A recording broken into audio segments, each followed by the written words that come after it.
속보입니다. 긴급 속보 전달을 위해 성재준 국장을 연결합니다. 반갑습니다. 성재준입니다.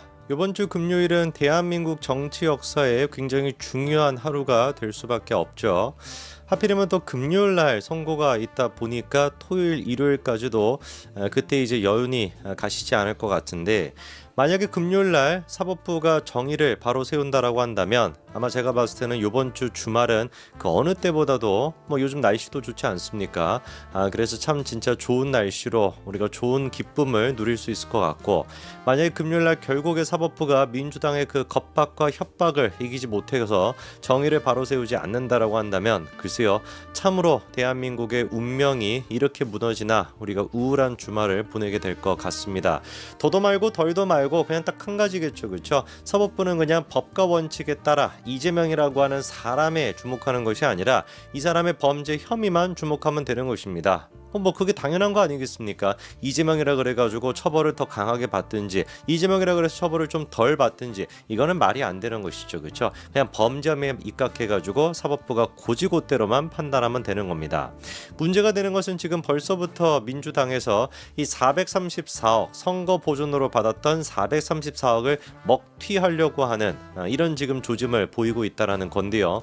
아시는 것처럼 이제 이재명 같은 경우는 지난 대선 당시에 47.83%를 득표했습니다. 거의 한 절반 가까이 되는 사람들의 표를 받았고요. 0.7%의 차이로 윤석열 후보한테 패배를 했었죠, 그렇죠? 지금 생각해도 참 아찔합니다. 1%도 차이가 나지 않았던 겁니다. 0.7%의 정말 근소한 차이로 우리가 겨우겨우 이겼던 건데, 이게 참 소름이 끼치는 게 바로 직전이 문재인 때였잖아요. 문재인 때 같은 경우는 우리가 상상할 수 있는 최악의 모습들을 계속해가지고 끊임없이 보여주지 않았습니까? 코로나 때도 그랬고 부동산 정책도 그렇고 모든 것들이 다 마찬가지였는데, 그렇게나 똥볼에 똥볼을 연속으로 찼음에도 불구하고 다음 지금 정권을 이재명이 가져가야 돼 라고 생각했던 사람이 47.83%나 된다 라고 하는 거, 조국 사태에 대해 가지고 모든 사람들이 분노하고 말도 안 되는 일이 벌어졌다라고 다 공감했음에도 불구하고 윤석열 후보랑 격차가 0.7%밖에 나지 않았다라는 거, 이거 진짜 제가 47.83%라는 수치를 지금 보니까 다시금 생각이 나는데, 정말 윤석열 정부 잘하셔야 됩니다.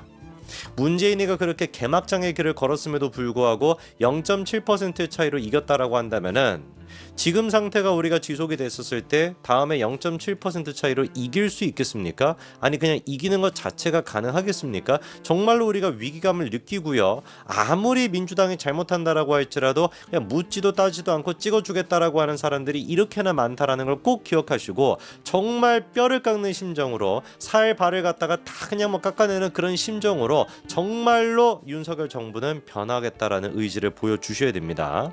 자, 어쨌거나 그래가지고 선거 비용이 431억 7,024만 원이었는데 그 전액을 갖다가 돌려받았고요. 3억 원 또한 마찬가지로 돌려받았습니다. 대선 같은 경우는 총선과는 다르게 총선 같은 경우는 15% 정도 득표를 하면은 절반 정도를 이제 돌려받지만, 대선 같은 경우는 15%를 득표하면은 선거 비용 전체를 보전받을 수가 있거든요.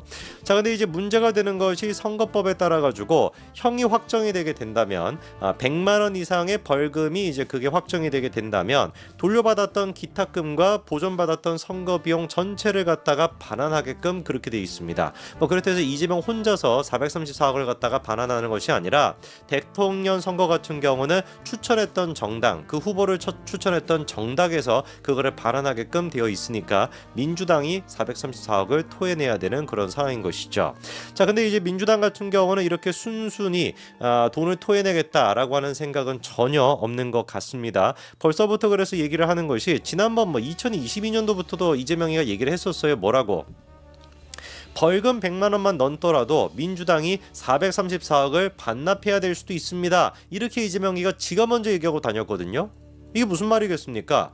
벌써부터 그때부터 이미 압박을 했던 겁니다. 야, 사법부, 법원, 너네가 감히 나에 대해 가지고 이거 100만 원 이상 선고할 수 있겠어? 이거 그냥 나 혼자만의 문제가 아닌데, 내가 경기도지사로 나갔을 때 그때 같은 경우는 그래 나 혼자서 그냥 그렇게 하는 것이니까 나한테 그냥 소신껏 벌금 400만 원 때리고 이렇게 할 수 있더라고 해도, 이거는 지금 대선인데 너네가 만약에 나한테 100만 원 이상 선거한다면은 대한민국의 제1야당 175석을 갖고 있는 민주당 전체의 근간을 흔들 수가 있는 434억을 토해내야 된다. 이런 식으로 네가 결과 낼 수 있겠어? 사실상 협박을 했던 겁니다. 언제부터? 2022년도부터 계속해가지고 그런 식으로 협박을 해왔던 거예요. 제가 생각하더라도 판사님 입장에서 약간 부담이 될 수밖에 없을 것 같습니다. 이게 뭐 그냥 단순히 뭐 경기도지사였다 성남시장이었다 이렇다라고 한다면은 그냥 뭐 땅땅땅 해가지고 은수미 날려버리고 했던 것처럼 그렇게 하면 될 텐데, 이게 지금 175석을 갖고 있는 민주당과 직접적으로 연관이 되어 있다 보니까 판사가 만약에 저라고 할지라도 저도 부담스러울 것 같아요. 그러나 어떻게 해야 되겠습니까? 그런 부담감에 좌지우지 되지 말라고 우리가 판사님에 대해 가지고 월급으로서 세금을 그렇게 쓰는 것이고, 그것뿐만 아니라 판사라고 하는 직업에 대해 가지고 많은 국민들이 존경하는 이유가 바로 거기 있는 거 아닙니까? 그렇잖아요. 개인적인 어떤 감정, 개인적인 어떤 환경, 주변의 어떤 외유랑 협박 이런 것들에 좌지우지 되지 않고 온전히 법과 원칙에 따라 가지고 판결을 내리셔라 라고 하는 그 기대감 때문에 우리가 판사님한테 그렇게나 존경을 가하는 거 아닙니까? 저는 그렇기 때문에 민주당이 대놓고 이렇게 먹튀하겠다라고 입장을 밝히고 있는 상태, 지금도 마찬가지로 감히 어떻게 민주당한테 434억을 토해내라고 할 거야, 이런 식의 분위기를 조정하고 있는 저 잡것들에 대해 가지고 판사님께서 분명하고 명확하게 이거는 판결을 내려야 된다. 어떤 외압도 받지 않고 어떤 정치적인 회유랑 협박도 당하지 않고 법과 원칙에 따라서만 해야 된다라고 저는 정확하게 말씀을 드립니다. 그리고 그게 국민들이 원하는 길이라고 하는 것을 명확하게 판사님께서 아셔야 돼요. 왜냐? 지금 이제 우리가 정당 지지율을 조금 봤었을 때 그 여론조사 한 가지 좀 띄워주시면은요, 2024년도 초부터 시작해서 2월 첫째 주부터 시작해가지고 쭉 한번 보십시오. 총선이 있었던 4월 셋째 주 그때 같은 경우도 민주당과 국민의힘의 지지율 격차가 몇 프로밖에 안 납니까? 1%밖에 차이가 나지 않습니다. 이런 어떤 경향이 6월 달까지도 계속해가지고 이어져가지고 1% 정도밖에 차이가 안 나고요. 아싸리 그냥 7월 달 같은 경우는 어떻게 됐습니까? 국민의힘이 35%가 되고 민주당의 지지율이 27%로 급락까지도 했었습니다. 그랬다가 이제 그 이후에 유난 갈등이라고 하는 것이 터지게 되면서 30%, 28% 국민이 떨어지게 됐다가 다시금 이제 한동훈 대표가 목소리를 내면서 32%로 동률이거든요. 근데 가만히 추세를 지금 1년 동안 보시면 아시겠지만 민주당 같은 경우는 매번 지지율이 어땠습니까? 30%에서 32%를 왔다리 갔다리 하는 거예요. 저는 이게 굉장히 중요한 지표다. 왜? 아니 생각을 해보시죠. 지금 민주당이 어떤 상태입니까? 175석입니다. 175석. 문재인 때 같은 경우도 그런 식으로 과반이었죠. 그때 같은 경우는 민주당의 지지율이 50% 가까이나 됐었습니다. 그러면 지금은 왜 도대체 175석이나 갖고 있음에도 불구하고 지지율이 지금 이 모양 이 꼴이냐? 그리고 또 거꾸로 총선에서 대패했다라고 하는 국민의힘에 대한 지지율이 왜 도대체 올라갈 때도 있고, 지금 뭐 지난번에 7월달 같은 경우는 35대 27로 국민의힘이 8%나 앞서기도 하지 않았습니까? 왜 이런 현상이 도대체 발생하는 거냐? 이유는 간단한 겁니다. 이재명의 민주당을 아직까지도 국민들이 인정하고 있지 않다라는 겁니다. 국민의힘이 너무 싫으니까 그냥 뭐 총선 때는 그냥 뭐 누가 됐든지 간에 일단 나는 민주당 찍겠다 이래가지고 민주당이 조금 더 표를 많이 가져가가지고 위너 테이크스로 구조 아닙니까? 승자가 모든 표를 다 가져가다 보니까 극단적으로 175대 무슨 뭐 108 이런 식으로 나뉘게는 됐지만 실질적으로 국민적인 여론이 이재명한테 그렇게 호의적이다, 호의적이지 않다, 호의적이지 않다라는 겁니다. 이거를 명확하게 판사님께서 아셔야 됩니다. 그리고 명확하게 또 누구도 알고 있어야 돼요. 대통령께서도 알고 계셔야 됩니다. 정말로 지금 시점에서는 이게 진짜 뭐라고 해야 될까요? 일생일대의 기회입니다. 다시는 진짜 보수정부에 올 수가 없는 일생일대의 기회예요. 아직도 제가 소름 끼치는 게, 만약에 지금의 민주당이 이재명 같은 저런 문제 많은 인간 말고 조금이나마 정상적인 인간이 지금 저런 포지션에 있었다라고 한다면 우리가 도대체 뭘 할 수 있을까? 그렇지 않습니까? 이재명이가 아니라 김부겸 같은 사람이 만약에 지금 민주당을 이끌고 있었다라고 한다면 우리가 도대체 할 수 있는 게 뭐가 있을까? 완전히 지금 민주당의 지지율도 저렇게 막 천정부지로 막 치솟고 있었겠고, 우리는 도대체 맨날 무슨 뭐 대통령이랑 김건희 여사 그 문제 때문에 막 어쩌고 저쩌고 못하면서 그냥 막 진짜 막 망하고 있지 않겠습니까? 이재명의 민주당이라는 것 자체가 일생일대의 기회예요. 그 기회를 우리가 살려야 됩니다. 정말 이 기회를 못 살린다라고 한다면 남아있는 임기 2년 반도 어떻게 우리가 흘러갈지 예상이 안 될 정도로 진짜 침울합니다.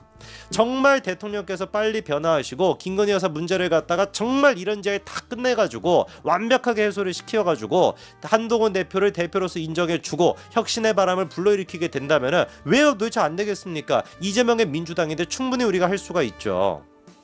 개인적인 이재명에 대한 지지도를 보더라도요. 이재명에 대한 긍정평가가 41%고요. 한동훈에 대한 긍정평가가 40%입니다. 충분히 그러니까 우리가 어떻게 할 수 있는 거야? 해볼 만하다라는 거예요.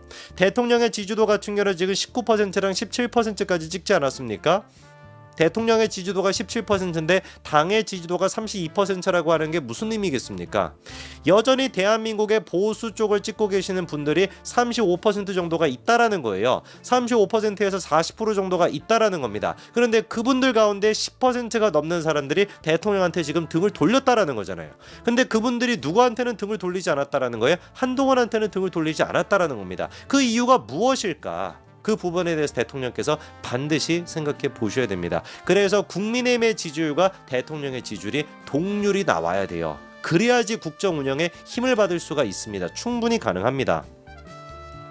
지금 이제 벌써부터 민주당 같은 경우는 스멀 제2의 이재명 체제에 대해 가지고 준비를 하고 있죠. 제2의 이재명 체제라고 하는 거는 바꿔 얘기해서 이재명이 나가리가 됐을 때 그 시점을 얘기하는 겁니다. 그 대표적인 것이 이번에 독일에서 김동연이랑 김경수 두 사람이 만난 거, 애써 이제 계획되지 않은 만남이었다 뭐다 이런 식으로 떠들고는 있습니다만, 누가 보든지 간에 계획돼 있는 거 아닙니까? 뭐를 대비해 가지고 이재명에 대한 선거법 위반 유죄를 대비해 가지고 민주당은 가라앉는 침몰하는 배입니다.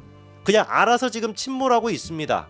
구멍이 이렇게 대문짝만하게 찢겨 있는 상태인데 그거 무슨 판자총 같은 걸로 판지 같은 걸로 그렇게 막는다 그래서 구멍을 막을 수가 있겠어요? 못 막는 배입니다. 우리는 지금 구멍이 뚫려 있는 배가 아니라 서로 지금 막 구멍을 뚫으려고 애를 쓰고 있는 그런 배란 말이에요. 충분히 우리는 이길 수 있습니다. 민주당이 434억이라고 하는 어마어마한 이제 국민이 세금을 갖다가 먹튀하려고 시도하고 있는데 그 먹튀를 막아내기 위해서라도 그냥 단순히 인디언 기우제 지내듯이 이재명의 선고가 유죄가 나오기를 바라고 있는 것이 아니라 우리가 먼저 쇄신하고 우리가 먼저 변화해서 이재명과는 상관없이 국민적인 지지도를 끌어올릴 수가 있어야 됩니다. 여기까지 말씀드리겠습니다. 감사합니다.